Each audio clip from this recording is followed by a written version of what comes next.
People deluded, I'm back again. Come on, Ian. Come on. Thank you very much for that, Ian Wright. People deluded, I'm back again. Good morning, good afternoon, good evening, and in some cases, good night. Now, Pep Guardiola has signed a new deal. Arsenal have been linked with Arda Guler. There's still rumblings as to who is going to be Arsenal's next sporting director. Leroy Sane, I don't know where you lot sit on that fence. Would you take him? Would you not? Let me know your thoughts. But he's been linked with Arsenal, and apparently he shedded some light on his future. So there's a couple of tabloids for us to go through. Big up you lot for tuning in. Big up you lot on Twitch. If you're on YouTube, smash the like button. Any talking points, all of that good stuff, get them in, man.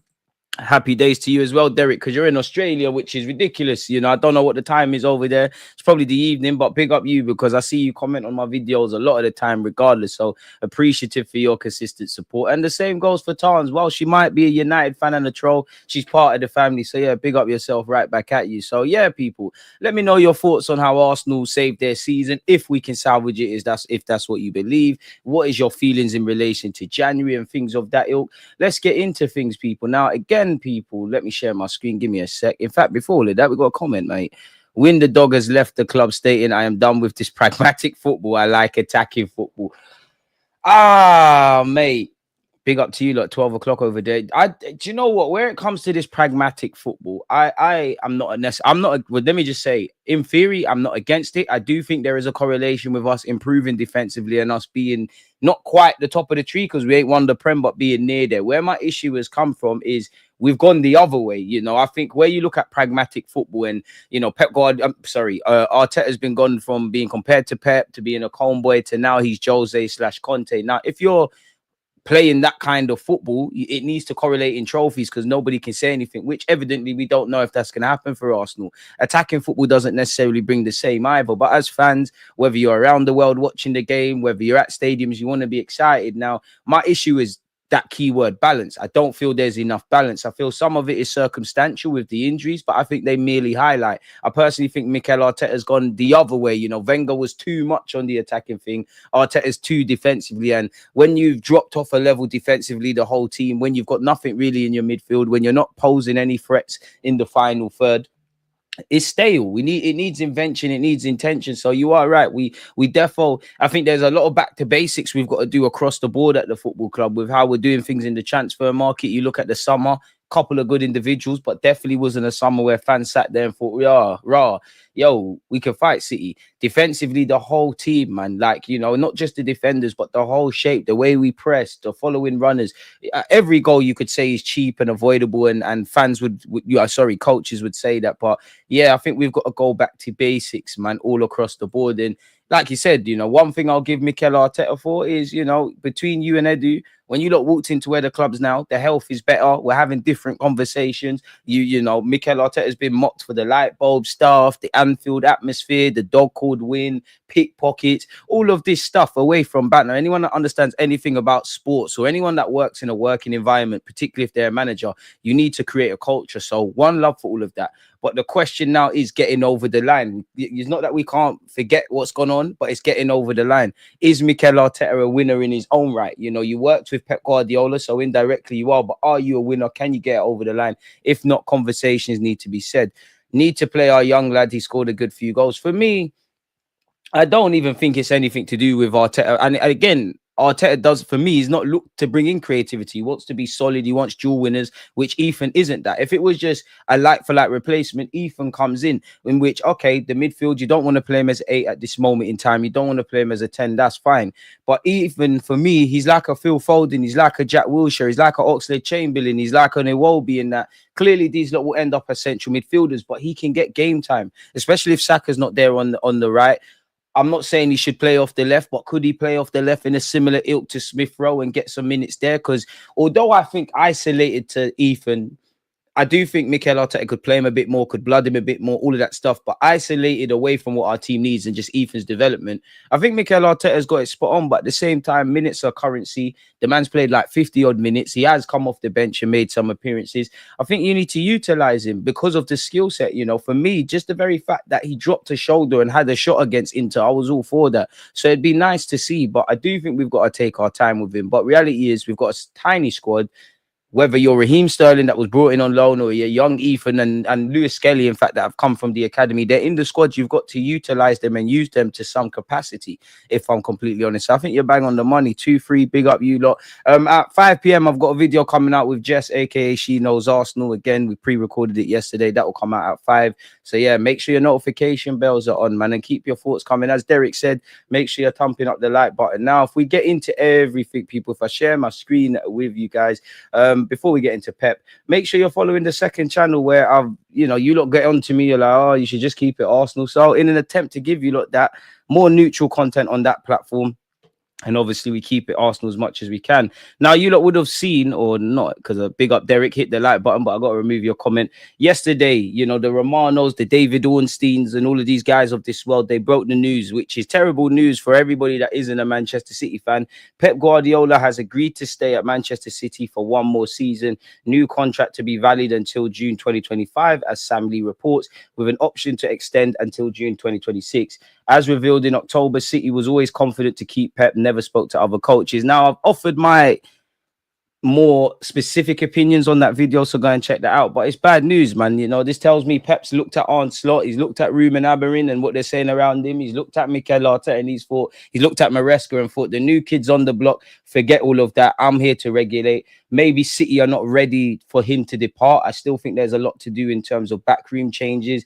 Probably need to spend some money. It sounds crazy to say for City, but I feel like they need new blood. The John Stones, the Walkers, the Kevin De Bruyne's, all of these guys. I don't know how long they're going to be there. It just feels like they need not a revamp is doing too much, but a revamp, quote unquote, I would say. So Pep ties them over, and obviously he's got the option to extend it until 2026, people. If he stays until June 2025, people, there's enough time to go and do the international scene. Now, obviously, 2026 is the World Cup.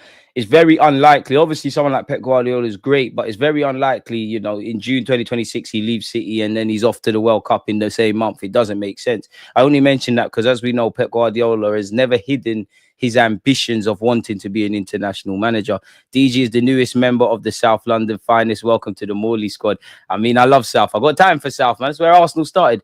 Honestly, I don't care about Pep getting a new deal. Arsenal need to work on what they need to do, which is true. But this just shows you what the dynamics are looking like. And for me, you don't know what the future is going to look like. Now, even if Liverpool, pardon me, who are top of the table, they're winning the league at this moment in time, right?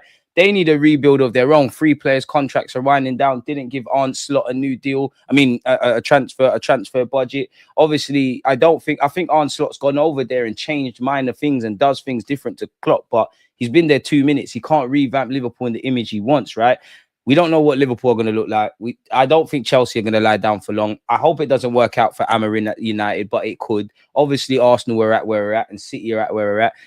You wonder about what all of these teams are going to look like. And I wonder if the last 2 years in particular, exclude this year for a sec, have we missed a golden opportunity? Because we don't know what's going to be said in the future, but we could have had two Premier Leagues, people. Obviously, I'd love champs, but 2 Premier Leagues in this time, man. Pep for Brazil would be cool, or England. He's more than welcome to manage Brazil. For England, they've obviously got Thomas Tuchel, and you would imagine, and at the very earliest, if it was to go south, Tuchel will be in the England job until 2026.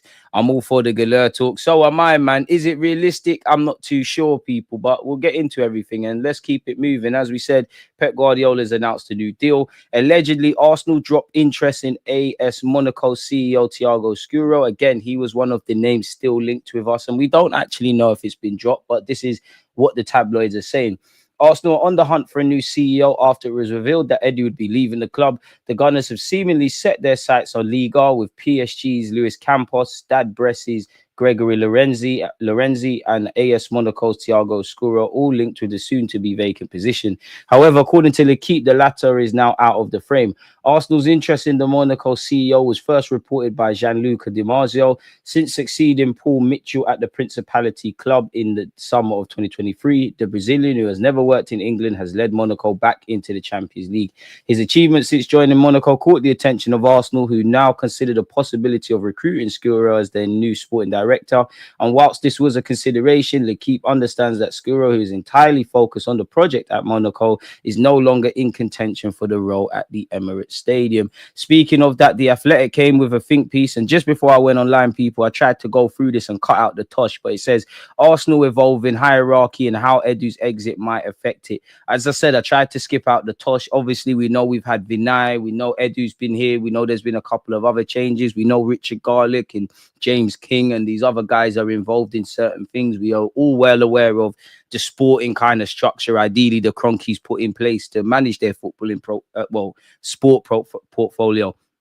But when you go through it, the nature of Arsenal's hierarchy has evolved numerous times in nearly 5 years since Arteta was brought in from Pep Guardiola's Manchester City staff. Again, we can skip through that. But looking at this, it was a sign of power the club were willing to give him, which was not a surprise to some staff who were there when he first got the job. Some were shocked by just how wide-ranging his knowledge base was when he arrived from City, given his only coaching experience, smash the like button, people, was the previous 3.5 years he had spent on the blue side of Manchester. It went beyond only coaching. Arteta did not just possess strong opinions on subjects, including player value and squad planning. He came armed with research and lessons on the latter. Now, I know, I don't doubt that. Naturally, everybody's got that. But I big up The Athletic, but I am wary of how they portray Mikel Arteta because it does seem like they're in with the club. Why do we even care about Pep? He can't even win ish with Liverpool around. I hear it. And to be fair, Liverpool have been the only team to pip him to a title. In fact, he might have technically been at City when Chelsea won. But at the end of the day, Pep is still bad news. But you are right. We need to, and this is where I think Arsenal shoot themselves in the foot, because it wouldn't matter what's going on with Pep, what Liverpool are doing under Onslaught, had we have amassed more points on the board, people. At City, he was insanable when it came to learning how an elite club functions. The move north after retiring as an Arsenal player in the summer of 2026 served as the perfect grounding for him. And one of his big learning moments came from the work he did with the analysis department, on which kind of squads blends established periods of sustained dominance, which he championed and helped become a part of the transfer policy. That's, again, I'm trying to skip out the tosh, people. The next evolution involved Edu being named sporting director in November 2022. It was a promotion from the original role of technical director he had been hired for in 2019. Both positions were first for the club that had revolved around previous manager Arsene Wenger for almost 2 decades. We all know Arteta and Edu formed a strong relationship with Vinay, people. Practically, it was never a problem as the trio had a healthy perspective on each other's remit, and Edu's people skills complemented Arteta's drive and demanding nature. While power dynamics can shift over time, it was felt that they developed together and grew into each of their roles. We all know Lewis was appointed. Whether Arsenal now review that structure remains to be seen, but will Arteta reporting straight to the top rather than the new sporting director be palatable for whoever Edu's successor turns out to be? It would certainly remain an outlier, but it speaks to the power the 42-year-old Spaniard holds despite this being his first job in the senior game. So again, when you've got all that power, great responsibility comes with it. We all know Jason Hatto's been involved. We worked with a number of scouts. We know Raul Sane was here once upon a time. I'm not going to lie, people. This article just feels like a bunch of nothing, if I'm honest with you. But you know, obviously, we saw our recruitment change. You know, we targeted Premier League based players in Ramsdale, Benjamin White, Zinchenko, Jesus, Trossard, Jorginho, Declan Rice, Kai Havertz, and obviously Raya. Obviously, even Ellis came from Fulham. Apparently, he's said to be a straight talker, able to challenge when necessary. He's also worked at other clubs, as we know. Sporting directors, Edu included, tend to be viewed through the narrow prism of what happens in transfer windows, but people at Arsenal point to the holistic changes he enacted in 2020 as the most important piece of work during his tenure. So, yeah, he helped with the structure. He helped us kind of move to a more up-to-date kind of way of doing things. But again, Jordan Campbell, this was a lot of saying a lot of stuff, but saying nothing. I understand the article probably just had to come out today, innit? So a bit of waste of time there. And one that made my throat dry. Anyways, Leroy Sane on Man United and Arsenal links for free transfer in 2025. I follow Premier League football, but the attraction for me lies in the club where I can show my best performance, develop and win titles. I have that at FC Bayern. We'll keep talking. So again, that probably puts to bed the links to Arsenal and Man United. You can't rule out anything because, as we know, his contract's still up. But this is why I'm always wary of when players in the last year of their deals are linked to our football club, because it could just be paper talk. It could be agents putting out things to kind of, you know, make Bayern Munich get cold feet to give them whatever demands they want. So who knows in that regards. Music to my ears. Apparently, Arsenal are interested in signing Arda Guler and have contacted the player's entourage as well as Real Madrid to be informed of his situation. Arsenal see parallels between Guler and Martin Odegaard and will try to repeat the operation. The Daily Mail have said Arsenal have opened talks with out-of-favour Real Madrid star Arda Guler, according to reports in Spain. The Gunners, who sit 9 points behind Premier League leaders Liverpool in the title race, don't remind us, have reportedly contacted the Turkish youngster's entourage with a view of signing him on loan. We all know he joined from Fenerbahce and arrived at the Bernabeu in 2023. Quality player, but, you know, quality is kind of irrelevant when you've got the teammates you have at Real Madrid and you're a creative player and they've got some of the best creators the world has to offer in those positions. This campaign alone, Guler has only started 3 matches across all competitions, used primarily as a late sub in matches for Real Madrid. The Starlet has also failed to register a single goal contribution from his 12 appearances so far, despite performing well for Turkey on international duty. And you look at young Endrick at Real Madrid as well.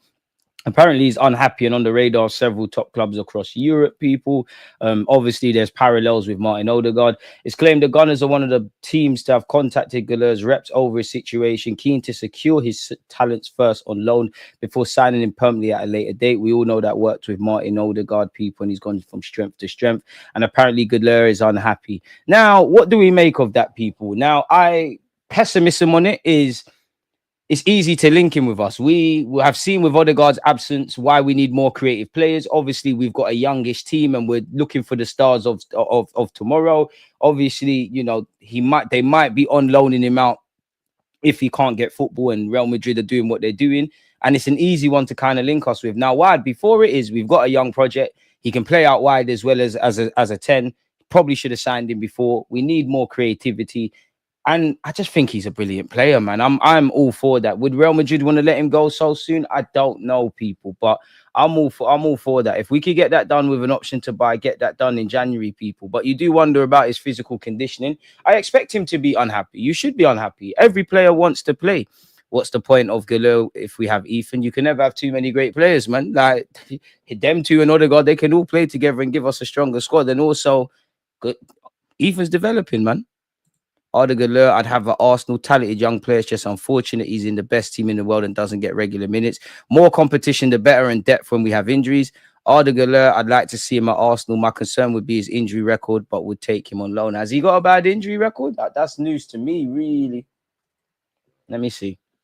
Let me type his name in. Injury history. Let's actually see, man. Maybe you've put me onto something I don't know, people, but I guess that's something that we seem to be linked with players, and we always talk about injuries. Well, to be fair, he's had 2 muscle injuries this season. Well, last season, meniscus damage. Yeah, well, to be fair, I'm not going to get at him for stomach flu, a lateration. We're not going to get onto you for a wound, stress reaction to the bone. Not going to get onto you for that. Knee injury, that's fitness. But yeah, 2 muscle injuries. Yeah. He's 19 though, man. You're young enough to get over that, and you're turning 20 next year. You are at that stage where you need to play. But surely if you're Real Madrid, you loan him out to a Sociedad or somewhere like that, give him some minutes, and then see what's going on. I actually think he'd be a great option off the right as well as a wide playmaker. You know, we all know Gabriel Jesus' future at Arsenal appears bleak, to say it nicely. He has been linked with Newcastle. Apparently, they're unlikely to sign Gabriel Jesus despite uncertainty about his future, about his future at Arsenal, and also Isak at St. James's Park. Would you lot? Do you not think there's any scope for Gabriel Jesus and Isak in some sort of make weight in some sort of swap deal? They've been linked with Gabriel Jesus. They've been linked with Osman primarily because Isak might be leaving. And at this moment in time, they do have the injury prone, ironically, Callum Wilson as their only other senior striker. Technically, they got Joe Linton, but he did the Kai Havertz in reverse. He went from being a rubbish striker to a very good centre midfielder, if I'm honest with you. So Gabriel Jesus' days at the Emirates appear numbered. He's on big money. He's nowhere near the first team. I don't think he's happy. Arsenal apparently are considering cashing in on 3 stars in January. I don't know if that's true. We've already got a thin squad. Maybe in the summer there's more realistic stuff around that. Apparently, we're set to entertain offers for Gabriel Jesus in January. Tierney and Zinchenko, also 27, are now said to be added to that list. I must admit, I do think we'd have to bring a lot of experience into this team because they all probably need to go, but just on their ages, Tierney, Zinchenko, Gabriel Jesus, Jorginho, Partey on paper, their contracts running down. That's a lot of experience walking out the club. Now, granted, experience doesn't always come with age, but Yeah, I think that's something to consider. I do think we'll be open to offers. I think Kiwior's more likely to go. Apparently, three players at the club they're looking to sell. That's Gabriel Jesus, Zinchenko, and Tierney. They're not in the manager's plans. When it comes to sales, you have to look at who your assets are. But who's gonna try and sign Gabriel? Unless it's Saudi, who's gonna try and sign Gabriel Jesus permanently at a fee that the club probably want? It's very unlikely. You're more likely to have to field loan offers, really. We know there's been interest in Saliba, for example, but I think he's one of the last players they'll ever consider selling for any sort of money. If they feel they need to raise money, they've got these players who they're far more likely to turn to. That will take a big chunk off the wage bill. Yes, it will, and would help them reinvest to strengthening their squad. Sometimes the way it works, you've got to let some fringe players leave, raise a bit of money from them, and refresh the squad with new backup options. It seems counterproductive, but it helps to keep the squad fresh and provide new options. Didn't we kind of hear this in the summer? Essentially, if they don't think they're good enough to play a role anymore, or if you've got better options in their positions. So first and foremost, these are players I expect they'll cash in. So it's more a think piece than anything. Arsenal fans will back the appointment of West Ham chief Tim Steelden if he is brought in to replace Edu at the Emirates. I mean, I'm not even going to waste time with that because it's not that fans' opinions irrelevant, but it kind of is. Arsenal are still being linked with Isak. People apparently he's reportedly been made Mikel Arteta's priority target up front. We've been linked with him a while. It is getting quite boring for me. It comes down to the money. The man's got 4 years, 3 years next year on his deal. It comes down to the money. They spent 70 odd million on him. Surely they're going to want at least to break even, but you'd imagine they want 80, 90, etc. He's one of there isn't too many strikers to us common fans where you could list that are top strikers, and they've got one really. And I do think Newcastle might have to sell one, if I'm honest with you, whether him or Gomares. But yeah, he's yet to sign a new contract at St. James's Park, though one imagines this also won't necessarily be a matter of urgency due to his current deal expiring in 2028. According to Team Talk, Isak is now top of Arsenal's list to strengthen up front, and one imagines there'll be plenty of other clubs also keeping an eye on the Sweden international situation at Newcastle. He'd be quality, man. 40 goals in 78 games is quality. And, as a striker, a Newcastle striker, if Alan Shearer is praising you, you've got something about you. I mean, he makes good runs. He's got good technical level. Obviously, he's good in the air. He scores goals. His link-up play is great. He knows about Odegaard. He ties into our project. There's a number 14 shirt free. He statistically likes bagging against Chelsea and Spurs quite a lot. So it could be that. We've been linked with a Southampton youngster, people. Arsenal are reportedly interested in a surprise potential transfer move for Southampton youngster Shea Charles. Wasn't he at Manchester City once upon a time? Nonetheless, the 21-year-old is impressing with his performances in the Championship this season, but links with a big name like Arsenal, perhaps a bit surprising considering he's only ever played one Premier League game. He's surely a player with a big future, but the Gunners might be taking a bit of a gamble if they move for him. Now, these reports are coming out of Spain, so I'm not saying it's wrong, but if they're not from local media or British media, do you have to take it with a pinch of salt? I'm not sure. Their report states that Charles fits the bill of the kind of long-term project Arteta wants to put together. So it could be that the Northern Ireland International end up being a smart investment if this still happens. But hey, who knows, man? I don't really buy into it. I think we must be looking at him really in terms of just generally scouting, but I don't think there's any impending move, if I'm honest with you. So we'll have to see what that's being said. Edu seems like he's going to be doing a madness at Nottingham Forest or part of that multi-club structure.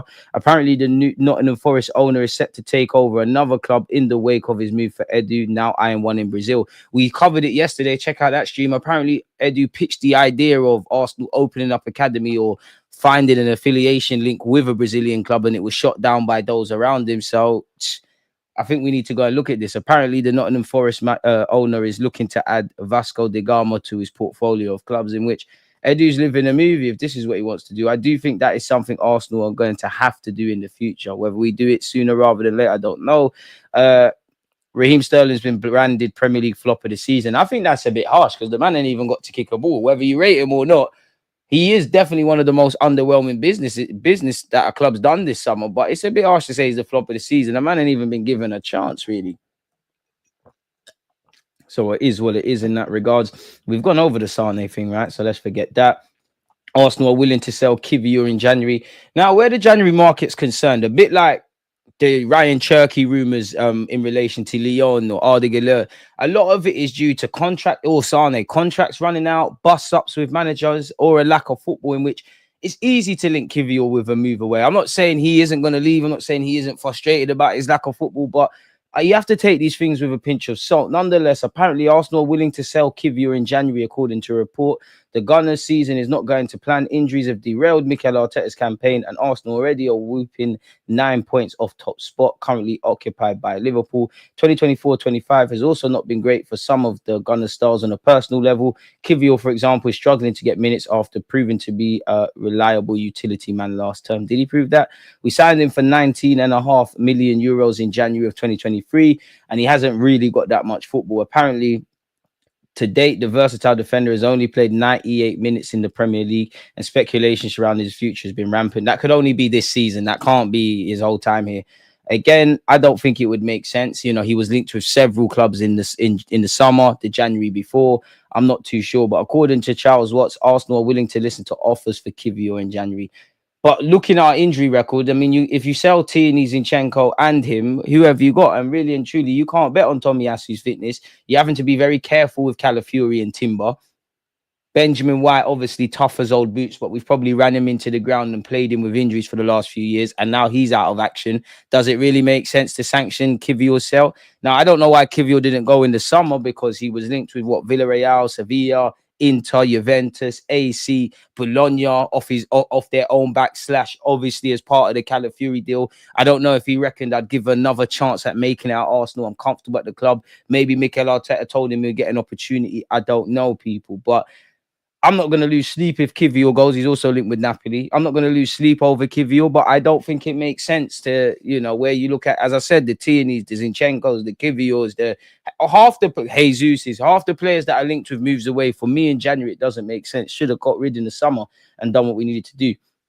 It's been a familiar theme during the last couple of windows, and I'm expecting no different this time around. There was a chance Kiwior could have gone in the summer, but Arsenal decided to keep him for squad purposes. But when you see the game time he's had so far, and consider that the teenage Miles Lewis-Skelly has been used ahead of him at times recently, it's tough to see the Poland international getting many minutes, which I'm all for, man. I think Lewis-Skelly just needs to buy this time. I think him and Ethan will be all right, and they're two very good players that will develop for us, people. But it's true, you could argue that Lewis-Skelly's ahead of him in the pecking order. Like, the only person I believe Kiwior is ahead of, and smash the like button and let me know if you disagree. The only person I think where you look at fullbacks that Kiwior's ahead of is probably only Kieran Tierney, because Tierney is fully not part of what Arteta is doing. If Tierney was fit, he probably wouldn't still be at the club in some capacity, right? You could argue Lewis-Skelly is ahead of him. He's been used in certain big games ahead of him.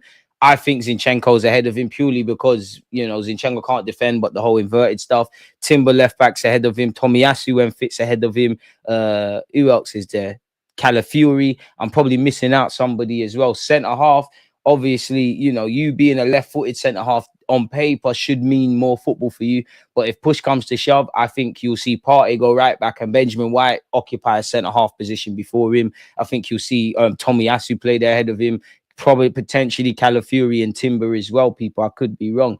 So I do think that is something to consider. And for him, you need to go and play football, but I wouldn't sanction it. Arsenal have rejected an approach from Real Madrid to stop them signing William Saliba, according to Football Insider. Give the man the contract. Real Madrid, you will get your man one day, but at least not let it be for the next 2 years, man. And let it be, if Saliba isn't our record sale, like if Saliba isn't our first 80, 90, 100 million sell, then we've done something seriously wrong as a football club.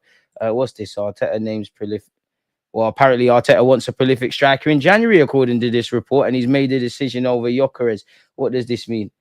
Obviously, we're going back to Isak. Newcastle apparently are going to demand at least 100 million to sell. We're not going to do that in January. Apparently, he wants to join a team that wins trophies and plays in the Champions League. I don't know if we're winning trophies, but we are in the Champions League. Gyökeres is more prolific than Haaland. Maybe at the moment, statistically, I'm having Gyökeres as well. 28 goals in 18 games, people. That's crazy. And when you throw in Sweden, 32, that's mad. I do think there'll be a Premier League tax. I do think there's unanswered questions about low blocks and all of that. But I do think he's shown he's got the capacity to get goals. I think he can affect the game without necessarily scoring, which in the modern day he can do. I think he works the channels well, runs into space well, link up play well, very instinctive finisher, can hit a free kick. I think there's a lot of versatility and variety in his game. I don't think Arsenal are as keen on him personally. And I don't know why I think this, but I don't think Arsenal are as keen on Gyökeres as tabloid reports are running with, if I'm honest with you. And, you know, you look at Amorim, he's gone United. United, you could argue, need an experienced striker. There's them. Chelsea still need a forward. Spurs are still linked with forwards. Arsenal are still linked with forwards. You can make a case of Liverpool need a striker per se as well, even though they're not really in the Gyökeres race. So I'm not too sure. I take that with a pinch of salt. Once again, we're looking at Isak. Apparently, Newcastle will consider Dominic Calvert-Lewin and Jonathan David as replacements. We've come a long way from being linked with Dominic Calvert-Lewin. When we started getting linked with strikers, he was the guy. We've been linked with a lot of strikers, man, in the last 3 years. Like what? Isak, Jonathan David, Dominic Calvert-Lewin, Sesko, Gyökeres, Vlahovic. There's defo some more. Ollie Watkins, John Duran at Villa. There's probably some more as well. The Jimenez guy at Feyenoord. Again, I have to bring this back from yesterday. I'm not going to get at Zinchenko because this is why you've got a book. So people say things. And what he has said here isn't unique to Mikel Arteta. I'd imagine a lot of managers play a lot of games. But when you speak, you open up yourself for criticism. Like, again, when you look at what Aaron Ramsdale actually said when he was here about our struggle to concentrate, I don't think you're wrong, or I think you was quite balanced in how you articulated yourself. But you don't want to hear your goalie can't concentrate for 90 minutes. You don't want it, same logic. You don't want to hear Gabriel Jesus, what he said about goal scoring. And it seems like Zinchenko must be working for the other side, because why do you keep talking? Apparently, he revealed in his latest book, I've seen Mikel Arteta tell injured players to come on the team bus and walk into the dressing room with their wash bag to put the other manager off the stent. Arteta loves to play games with the opposition. Now, as much as I want to say it's unique to Arteta, I think all managers probably play games like this. But Arteta is known to play games in which we saw an Athletic post came out and it said Arteta plays so much games around injuries and whatnot that other club managers don't take stock in what he says specifically about injuries. Why are you coming out and saying this? Like, don't tell your secrets to Zinchenko, man. This guy talks, man. He's going to end up on Oprah Winfrey when his playing days are over. He's gone over it again in this article as well. What is this being said? We've gone over the Edu stuff, people. Brazilian pause for Arsenal and Chelsea. 2 Premier League clubs halted until the summer. Arsenal and Chelsea are being held at arm's length by Sao Paulo youngster William Gomez, who doesn't intend to move in the January transfer window. That's according to a report in Brazil, who report that the youngsters' staff are holding off any transfer until the middle of 2025, so the summer. They report that William Gomez has caught the attention of major English teams with his performances in Brazil to date. He's considered a potential star for the future, and Sao Paulo already have a contingency plan in place. A recent report in England recently stated the 18-year-old was being targeted by Arsenal and Chelsea, who were both reportedly monitoring his development. However, according to this report, they'll be kept at arm's length by the player. They say Arsenal and Chelsea are unlikely to make an official offer to take the player in January because the player staff have made it clear they'll only assess offers that come in the middle of next year. He's already received several inquiries from major European clubs and been contacted practically every week to find out more details about his situation. Sao Paulo don't want to sell, seeing Gomez as a main reinforcement for next season and believe he can hit another level and then be sold permanently. He's seen as the main jewel, but they want him to deliver on the pitch to ensure a bigger price in the future. This, coupled with the player's own desire to wait, means Arsenal and Chelsea will be forced to wait. So read into that what you will. I mean, no one cares about the Pep Guardiola stuff no more. We've already gone over that. And what's this? Arsenal front runners in race for La Liga winger who's been compared to Barcelona star. We've been linked with FM wonder kid Alberto Milero. I might do a video on him. Apparently, the Spanish press claim Arsenal stand out in the race, which essentially means they're at front of the queue to sign him. Arsenal have the funds needed to forge an agreement with Las Palmas, while the central attacking midfielder, who can also play on the left wing, is excited by the Arsenal project.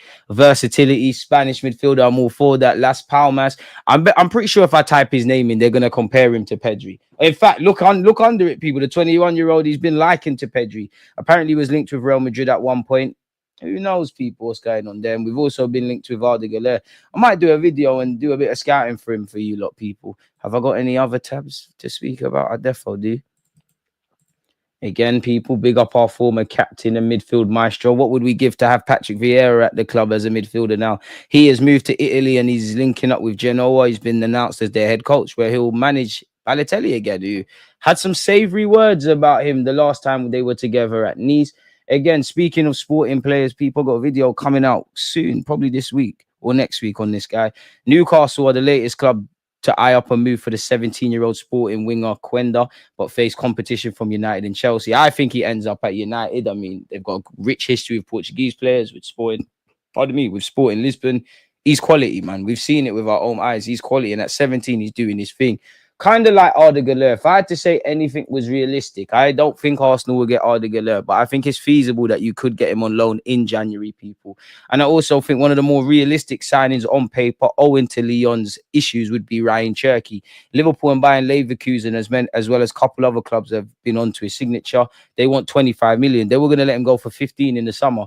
I think he would work a treat at Arsenal personally, but that's just me. I think he's got the swagger. I think Mikel Arteta could harness the youngster's talent. I do think he plays within himself. I think he's good, but someone needs to get through to him. Does he want to be great, people? I'm not too sure. I've also just seen this as well, people, in relation to KK of Napoli. Apparently, he'll be sold if he doesn't extend his contract. They don't want to give in to the financial demands of the Georgian forward. I don't know what his financial demands are, but just in terms of a player, I'd rather him over an individual that Arsenal fans love waffling about. In what's his face, man, Rafael. I think he's much better than him. Now, I don't know where you're at with Arda Guler, and there's probably no chance of us getting. What's going on here? What's going on here? Don't flop me. But yeah, Endrick's been linked with Southampton, people. Real Madrid's Endrick. I don't know why it's not coming up, but Real Madrid's Endrick has been linked with. Well, it's not coming up. Been linked with Southampton. Is that something to throw our hat into the ring? Apart from that, it doesn't appear that there's anything really apart from Arda Güler seems to be the latest name being linked with Arsenal Football Club currently, people. Should we scan should I do a little scan on Google if there's anything else? Really and truly, I just want to smash the like button, people. I definitely want you to do that. I just want Mikel Arteta to have his press conference and just shed some light on how we get out of the situation we currently find ourselves in. Does he have any hope on the transfer market? And if he could, and again, at this period, I don't take too much stock in what Mikel Arteta is saying about players' fitness, because there's been some players in the last kind of games we've played where you would think they've got no chance. They're not involved. They're involved. I can't remember the game, but the way he spoke about Saka, I kept him in my FPL team and the gaffer done me. So I don't want to read too much into that, but I do want to know what our players are looking like. And, you know, where you look at Benjamin White's surgery, I'm no physio. But maybe I'm reading too much into this, people, let me know. But we hear Calafiori and Tomiyasu are back after this latest international break. Benjamin White's had his surgery now. How long have they known Benjamin White's needed this surgery or had this kind of injury that is needed to be looked at from a surgical perspective? And they've just, wrapped him up in cotton wool, and now's the time to kind of take the hit. I don't know when this actually flared up, but could you have argued the best time to do it was probably pre-season? Now, admittedly, if you did do that, Benjamin White probably would have been playing catch up, because I believe one of the worst times to get injured is pre-season, because you're already on the back foot. But I don't have a clue, people. I got through that. I want to see what you lot are saying in the comments. Cherky for 25 million could be a great bargain, quality player with the potential X factor we need in terms of dribbling. Yeah, man can play left wing, right wing, 10. The only issue I have is I don't know him, but you do hear attitude issues. And when he's good, he's amazing. When he's terrible, he's terrible. I think he's at that stage where his talent has taken him so far in the game. Your talent's got you in the room. Your tenacity and all of that will keep you in the room. And I think that's the only reason you ain't kicked on. That's why you're at Lyon. That's why you haven't been given a full France cap, because there's nothing that man can't do. I've been watching him since he was 15. Anyone that's been watching the youth league, wonder of a left foot. I know he's French, but he's either of Moroccan or Algerian heritage. When you've got them kind of, even when you play in the cages, them kind of regions, they're wingers, they're skillers. He's got it all from a technical perspective, man. He'd be amazing at Arsenal. Obviously, with our French ties, it is a relative low risk. I think he prefers to probably play off the right more than off the left or in the 10, or to be fair, the 10, which is obviously Saka. Give me Cavadonna. UDG, I've been gaslighting this guy to Arsenal for months. I'm on that as well, but when we talk about Cardona, Isak, Guimaraes, Kudus, insert any of these names we've been linked with here, it comes down to the P's. And the club's a bit weird, because it does feel like we like to do smart, cheap little business, but then we've also shown, whether it's worked out or not, that we've been prepared to puff out chests and commit big money signings, as you would have seen for Declan Rice, as you would have seen for Kai Havertz, as you saw that they tried to do for Mudryk, which, thank the Lord, everything worked out for a reason. Can we just find the pennies to get Isak and these guys, but also Arteta, from a coaching perspective, create some chances? Because failure to create chances, it doesn't matter what we've got going on in that regards, man. Zinny is a grass. You know what happens to grass is Zinny goes sleeping with Tottenham. Damn. Man is moving like Master Splinter, Bear rattling. Zinni needs to chill. Then he needs. Do you know? I don't think he said anything wrong, but like isolated, you're chatting too much. And obviously, you got to sell the book. Real Madrid go for Romero at Spurs. He's the best in the world. Not, but let Saliba be. I'm here for that. Edu needed to run his ideas through Arteta. I'm all for that as well. I think he definitely did. Afternoon Gunners. Kiwior is a left-sided centre-back, though I wouldn't sell him. I wouldn't force Kiwior out. If Kiwior, I don't want to say happy because everyone wants to play. But if he's happy in his little role that he's doing right now, I'm all for that. I do want us to move for Jarell Hatto, though. But I could understand if Kiwior said, you know what, I've given a good crack at this. Don't really think I'm going to get a look in ahead of Saliba or Gabriel. We've spoken about left back. When Kiwior signed for the club, a lot of Arsenal fans said he could play centre mid. Has not played there under Arteta, so that's a non-starter. Probably wants to move on. And us wanting to move on players and clubs being interested in our players, they underlap, but they're two very different things. You know, we might want to move on Thomas, or at some point we might want to move on or have wanted to move on the Tierney's, the Zinchenkos, the Thomas Partey's, the Gabriel Jesus's, the list goes on. But whether it's because of the wages, the fees asked, or whatever, it hasn't happened. Then you look at Kiwior, which tabloid talk and what's going on are two different things, because you could argue for all the teams that were linked with Kiwior in the summer, how far does interest go? Is it tabloid talk? You know, because I'm pretty sure indirectly a lot of clubs ask other clubs about availability of players and just seeing what's going on, and then on that it's a club, it's that club's decision to actually follow through and say, yeah, we actually want to buy him. How much of the interest was actually true for Kiwior? Was there actual, I guess, official bids for Kiwior? But you could caveat what I said about wanting to move on players with, it feels like there's interest in Kiwior. Obviously, he's got a good reputation in Italy. That's where he kind of made his name. They might say, do you know what? We want to move on these players, but this guy's actually got an offer. Let's keep it moving. For me, I wouldn't be comfortable unless we bring in another defender. Ideally, I want, and I must admit, I am thinking I would like another pure centre-half in this team. But if you could find me a Timber, Tomiyasu guy that can kind of play across the back four, that'd be ideal for me, man. Be careful, Jess. We'll say he's a great passer and we'll sign him to a 10-year deal. So a loan now is a flop. If we're going there, Dudu is playing for Ipswich on loan. The City player told him to improve what he's done, but Sterling is a flip. I think you mean flop. What about Neto? I do think Sterling's been a flop, but at the same time, I don't think it's all his fault. The man ain't got to play. You knew you weren't going to be in the team like that. And I don't think anyone had any real expectations of Raheem Sterling at Arsenal. At best, some were sitting there and saying, you know what? You're not taking on many of the wages.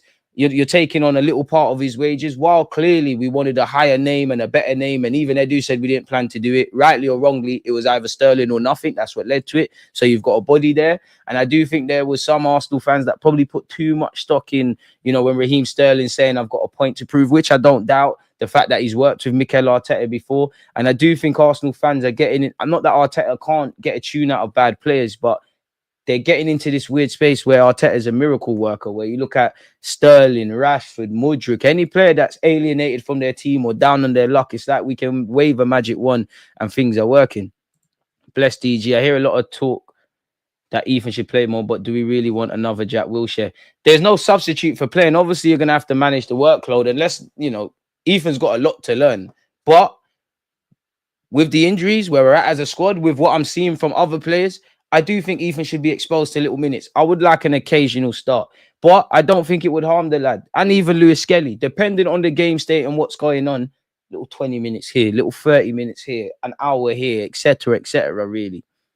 As I said, as we know, we've got to take our time with his development. Arsenal took Jesus from City to challenge. We're replacing Jesus with Isak, improve Arsenal's title challenge.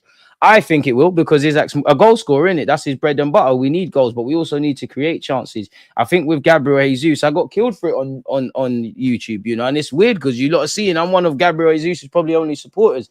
But I've said it there. I said I think I love Gabriel Jesus. Those 6 months were great, but when we signed him, I said it's going to be a Lacazette thing. Like, he's going to work hard. He's going to have other qualities, which are not wrong, but a lack of goal scoring. It was quite naive. I get the premise that the man said, I want to be a number 9. We need a 9. We need, on top of that, we needed someone that could score goals, which we hoped for in paper, but also do the modern striker stuff. I think it was naive. It would have been amazing had it have happened. But at the same time, if we want to be winners to a degree, we have to do it in our own way. But at the same time, you need to look at what other people have done. Gabriel Jesus was, and I'm not even saying this to belittle him, he was a squad player for City and he did well in that role. We take squad players, try and make them the main guys, and then we're shocked when we can't exactly get over the line. Why would any top bagsman want to play for Arteta? I don't know, but it seems like Arteta is quite good at convincing players. We have got a good project. I don't really want to say this, but there is money to be earned, and there is the London aspect, and there is a growing team. If Mikel Arteta if we could just pattern up in an attacking third, because I think that's more crucial than signing a striker. When you look at, I said it yesterday, like when you look at the West Ham game at home last year, when you look at Liverpool in the FA Cup, where we're creating chances and our players are missing, then for me, yeah, striker. At the moment, we're not creating. Like, I can almost guarantee you, if we got Isak, Sesko, Gyökeres, Isak, whatever name you want, the same things we're saying about Kai Havertz, they might have more goals on the board, but we're saying the same things. And again, it does raise a greater question in for all the names linked and the players we tried to go for, because under Mikel Arteta, we've got Gabriel Jesus, we tried to get Vlahovic, we've made a bid for Sesko, we've got Kai, you've seen Jesus play up there, not as much as them, but you saw Eddie. It raises in question, what does Mikel Arteta want from a striker? Like, what does he want? Because you could argue the striker under Mikel Arteta, he's not an idiot. He needs to score goals, and that's a striker's main job. But if being a prolific goal scorer or scoring goals was the most important, the names I said that you've seen play up front, you might have not necessarily played there. He wants you to pull to the right, pull to the left, drop into midfield, kind of make sacrificial runs for the wide men and late runners in midfield to exploit. So it is a difficult, I think it's one of the toughest jobs in Mikel Arteta's system to play up front, where I'm not going to say you don't get rewards because you win and everyone pats you on the back, but I don't really think you get to thrive in an attacking sense. So it does raise in question, what is the specific profile forward? And is that harming our recruitment because we're trying to be a bit too specific? I'm not sure, if I'm honest, man. We have to bring someone a new striker in the upcoming window. Unless it's a John Duran thing. And what I mean by that is Villa signed him in the MLS. Unless it's a smart acquisition, I don't expect to see us sign half of these names that we've been linked with. I'm more than happy to entertain the chat. But yeah, man. Lewis Skelly in that left 8 role would be nice to see, as his eye for a pass is really good. We're missing that profile at the moment. Only Partey and Jorginho. We do need that silky 8 that can make things happen. And Lewis Skelly is but he just needs to do the Maitland-Niles thing at this moment in time. Play where the gaffer wants you to play. And, I know Ethan hasn't played on the flanks, but if you playing on the flanks, Lewis Skelly playing in fullback, you get more intelligence, you see the game differently, and you get more appreciation. And to be fair with you, I think on paper, Lewis Skelly is the perfect player for how Mikel Arteta wants to play or how he looks at football. But I do think his bread and butter is central midfield. But, if you're him or Ethan or anyone, bro, just get even Kiwior. Like, I'm sure Kiwior wants to say I'm a centre-half, but if the gaffer says I'm going to start you and you're going to play left-back, bro, you just got to play wherever, really. Yeah, man, I would like to see Ethan on the wings. Wenger used to run that all the time. Facts, a striker would be good, but if you ain't creating and very clear chances, then any striker won't thrive. And Odegaard being our only creative option is concerning. I think any team would miss Odegaard. I think he's the nucleus of our team. I think we dropped off a lot defensively as well as creatively with Odegaard. But I think he only merely highlighted the issues, really. And I do think, we know if Saka has an off day or he's being marked out the game or Odegaard can't quite make it happen, then we're just relying on set pieces and dead balls. And if that doesn't happen, we don't look like we're going to score goals, which evidently means we're not going to win games, really. Would rather go for Cherky, gives me Paqueta vibes.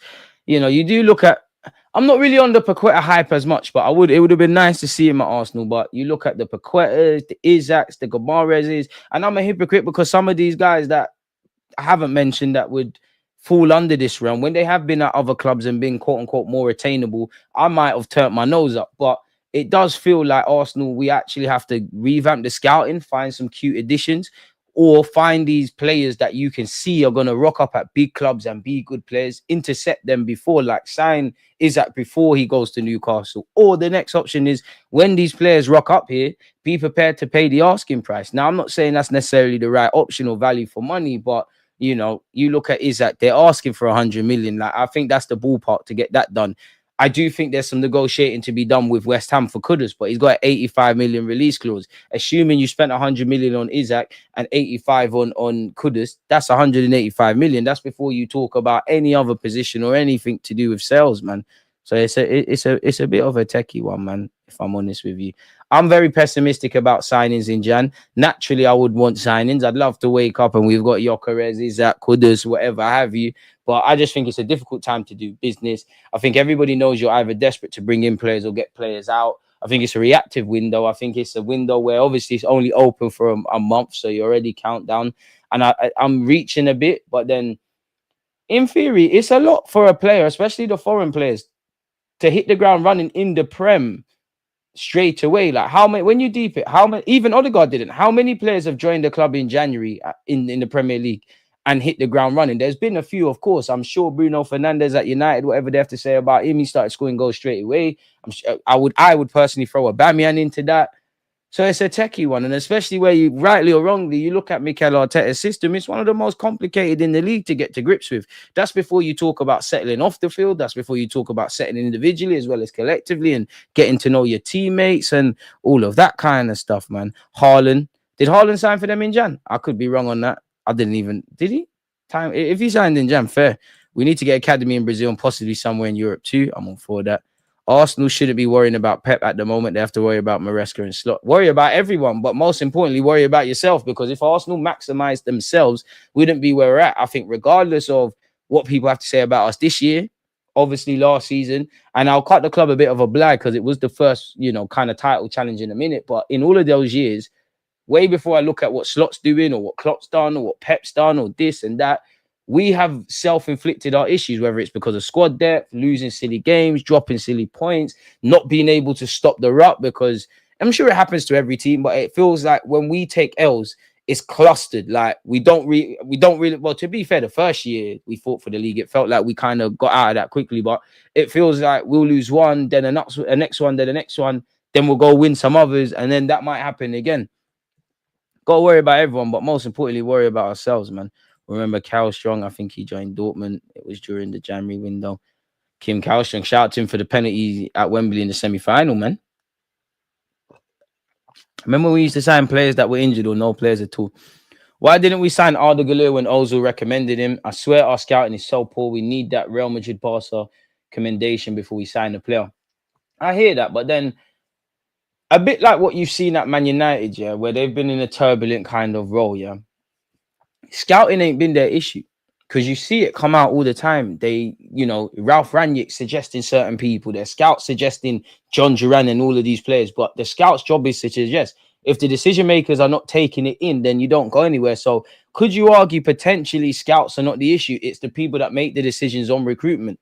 I'm not sure. I mean, Brighton are getting rid of a couple of their scouts. I say we get involved, if I'm honest with you, man. You never know. Jesus and Isak swap deal, take it, but do Newcastle really want him? Only deal I can see to be done in Jan is Tierney. I mean, if they're silly enough to take Jesus, why not, man? If there's no changes on Sunday, then what we say in 2 weeks to improve and we do F4. Well, there's going to have to be changes in it. Benjamin White's not going to be there. The main thing is win. Of course, you want an encouraging performance. You want goals. You want a clean sheet. But I would say where we're at now, I'd say the 3 points, however you get the 3 points, get the 3 points first. We'll dissect the performance. Everything needs to change. But does it necessarily need to be a personnel thing where changes are concerned for Nottingham Forest, which we will be doing a watch along. I think that's 3 p.m. Saturday. Saturday, Montreal, I think. If there's no changes, well, we kick off at 3, so I'll be live at 2. But if there's no changes, that's one thing. But I would say changing tactics, if I'm honest with you, man. I'll be honest. I want to see it sounds mad to say, and people go look at me like I'm crazy. I want the players to have fun in the final third. I don't see players that are having fun. There's no invention. There's no intention. There's no innovative nature. There's no protagonist. There's no sixth sense. There's no 1-2s and dummies and all of that, which obviously indirectly comes back to the manager. In terms of changes, it'd be interesting, because will you see a Tomiyasu Calafiori? Will you see a Timber Calafiori? Will you see probably what I expect to see personally, and I could be wrong? I think you'll see Timber left back, Partey right back, Mikel Moreno, and obviously Declan Rice. Assuming Declan Rice is even there because he's got a broken toe. Martin Odegaard. Still don't know the status on Bukayo Saka, but he's tough as old boots. So I'm going to assume positively Saka's there. Nelly down the left-hand side. And obviously Havertz through the middle, really. You could argue Ethan should start. The only thing I'm obviously on paper, Nottingham Forest are running away with what they're doing. We're struggling. We need to win. The only thing I'm really scared of against Nottingham Forest is I think we've dropped off a level defensively, and they've got some techie players on the transition, man. They've got Alanga, Hudson-Odoi, Morgan Gibbs-White is kind of an all-action midfielder. Chris Wood, a real traditional striker in a great bit of form. Saliba and Gabriel are going to have their work cut out. So, yeah, man. The only player we're going to get in Jan is the player with a buyout clause. At the level we're looking, Osimhen and Gyökeres. We're not activating Gyökeres' release clause in Jan, bro. Osimhen, I think he's staying at least for the end of the season in Turkey. 100 million a bit much for Isak. Would love Isak, though impossible in Jan. Yeah, impossible in Jan. But then again, how much is too much? Because 65 was too much for Havertz. 100 was too much for Declan Rice. But this is it, really and truly. What? Isak's in his mid-20s as well. I think it's all right. Obviously, if you can get a suitable option for cheaper, why not? But unless you're going to find these Isaks, these John Durans, these Vlahovics, these Gyökereses before they're becoming household names and everybody's saying we need to sign him, then you have to pay the going rate. In an ideal world, we sign whatever striker you lot want. That from I think it's fair to say we all want a striker that's going to be near the top end of the golden boot in the Premier League, and we'd all love another attacker to add to Martinelli and Saka.